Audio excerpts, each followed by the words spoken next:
Hello people with the spirit of learning. Today we're going to learn how do we convert this design into the Webflow without any single code experience. So basically I've been designing this navigation with Figma, and then we can learn together how do we convert to the Webflow. So it's gonna give you a delightful website design ever. So yeah, let's get started. So make sure you check on the link in the description on this video, because I give you this design so you can learn how to use this logo and then any style that we need to use in the Webflow, like kind of this color, typograph, anything. Okay, so download the Figma on the video's description and then we can good to go. Okay, so actually that we need to create a new project in the Webflow. Just create new project here, and then we can start it from a blank project because we need to learn how to build it from the scratch, right? So yeah, I think it is still loading, so we need to wait just a couple minutes. Okay, there you are. This is the blank site. We just need to select, and then we can start with the nav go. Okay, yeah, whatever your project name is, yeah, maybe you can use your existing project, doesn't matter. Okay, so first thing first, we need to create a section. So you can see at this moment I click this plus button and selection. Inside of this selection we're going to need a div, like a division. Okay, and then if you take a look on the design, they do have the left margin which is 100%, and then the right margin same too, and then for the top we do have a padding, right, 20 and 20 for the bottom. Okay, so in this section we can setting this padding top 20, and then padding bottom at 20, and then for the margin you can use margin, either margin or padding. Okay, so I prefer like to use a padding, sorry, 100 and then 100. Okay, there you are. We do have this div inside of this section. Okay, so then for the next one we just need to populate this division with the elements that we do have this right over here, like this is a logo and then navigation, right, and then buttons. Okay, so first thing first, we need this image. Okay, you can find image in this media section, and then you can choose this image, because currently we have no image, right? So I just need to get my logo here, just drag and drop, and then yeah, we do have this logo. Okay, cool. And what we need to do is to see about this dimension 40/40. Okay, so yeah, just put here 40, and it will give you this auto size. Okay, we do have a logo, and then what we do need another div. Yeah, another div. It contains a link. Okay, so it contains link, and we just need to change into this one, products. Okay. Before we make another rest of this navigation, these menus, we need to do a styling. So after that we just need to copy and paste, right? So it use a poppins with a regular and then 16. Okay, you can choose this layer link, and then supposed to be a 16 with these poppins. If you couldn't see any poppins fonts here, you just need to add fonts, right? You can add fonts, and then you can select from the Google Fonts. You can type Poppins. Okay, and then you just need to check all of them, because if we don't need it, why, right? We just need to check all of these type. Maybe we're gonna use it later on, we don't know yet, right? Okay, it's been successfully. And if you still can't see these Poppin fonts, you just need to reload. Okay, do not worry, because the project uh, has been saved, so you don't miss any single element here. Okay, Poppins 16 normal for the regular, right?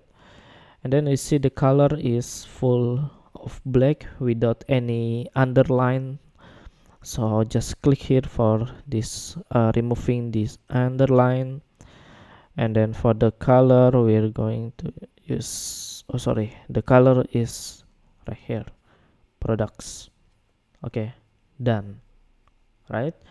So what we're gonna do is just copy this menu.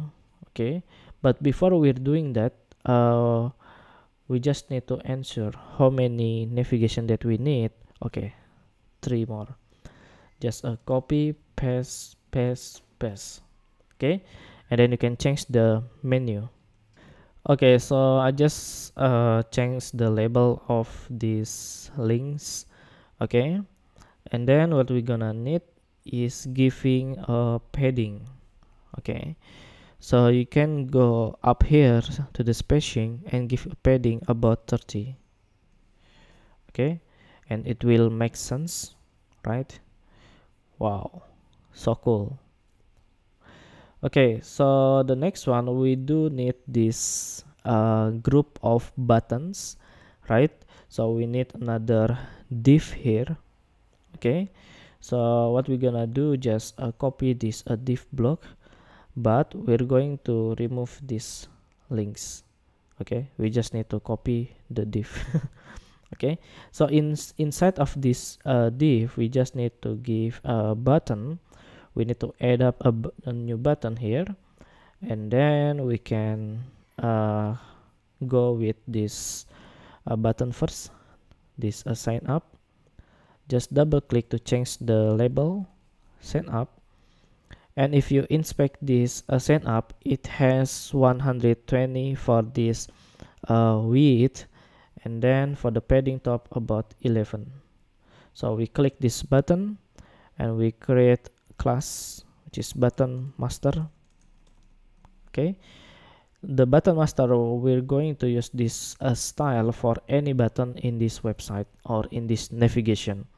So we just need to declare as a button master, set the padding to 11, padding bottom 11, and min width about 120, and set to the center with we're using the Poppins, the font size 12, and that we can use semi-bold.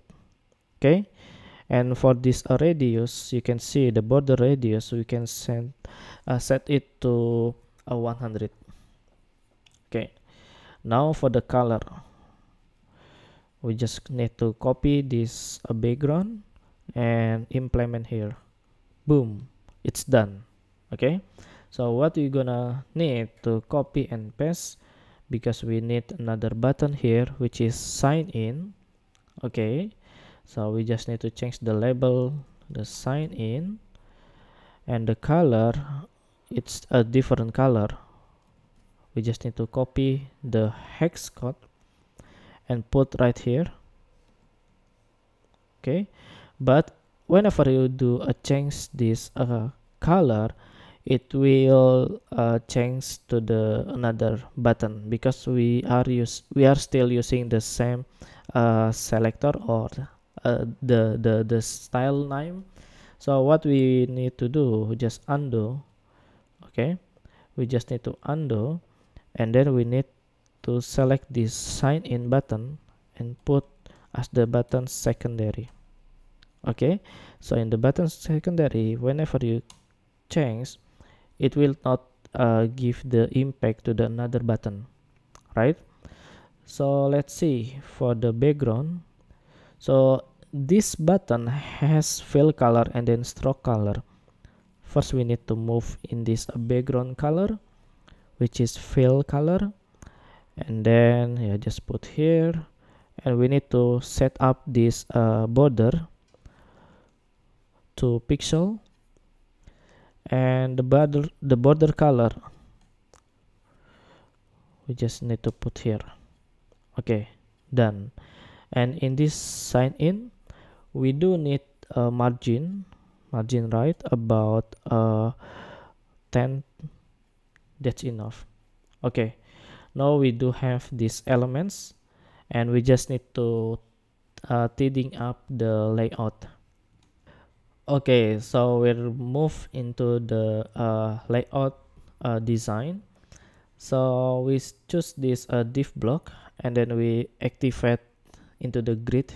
Okay, because this grid system will help us to do positioning about our each element.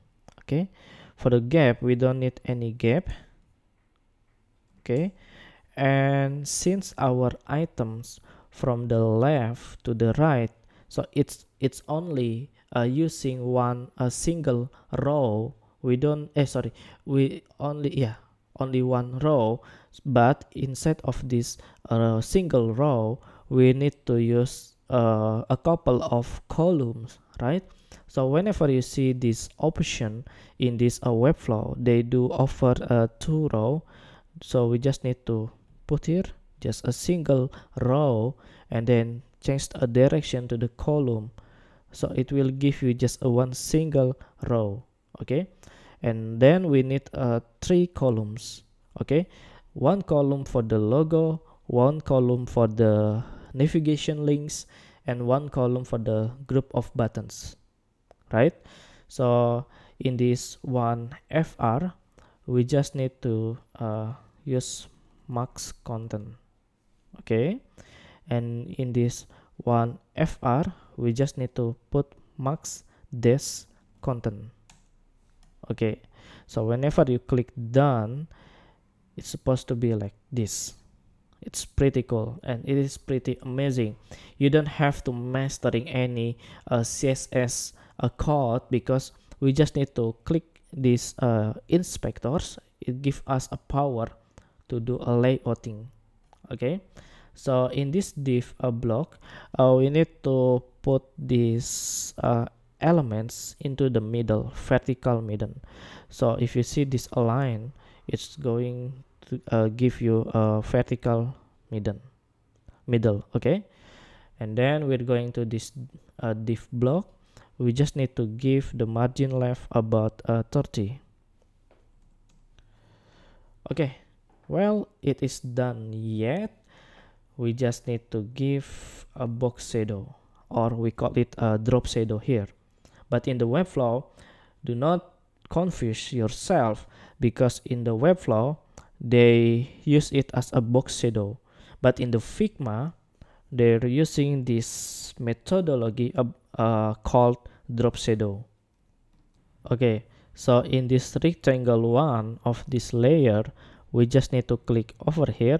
It will give you the sets of information about this drop shadow, like it said for the blur about 100. Okay, let's get started. We select this section, and then we activate this box shadow on the right bottom here, and then we set the angle 180, because we're going to the bottom direction, right? And the distance 6, and the blur 100. Okay, and if you take a look here, this is the distance, this is the Y. Okay, the Y position about the vertical, right? So for this one, the opacity is 8%. So whenever we need to change the color, just click over here, and then this A, which is appearance, but you can also change to the RGB and whatever. But this appearance we need to setting to 8, meaning that 8%. Okay, so it will give you the very soft shadows ever that makes your website more beautiful. And then yeah, it's just floating, you know, to tell the user, okay, this is the navigation of the website, right? So if you want to see the result, just publish to the selected domains, and then you can open it in your client browser, in your wife's browser, in your girlfriend browser. You just need to show your work, right? Just click here, and then it will appears like this. Wow, man, it's just amazing, right? So yeah, congratulations once again. You did a great job here. And what's the next step? Yeah, the next step, you can try to change the position, maybe the logo at the middle, sorry, at the center, maybe the navigation links on the left, or vice versa, whatever. Just try to modify a little bit about the color, position, anything. It will give you a new insight about this Webflow. Okay, so once again, thank you very much for watching, and I suggest you to visit my own website.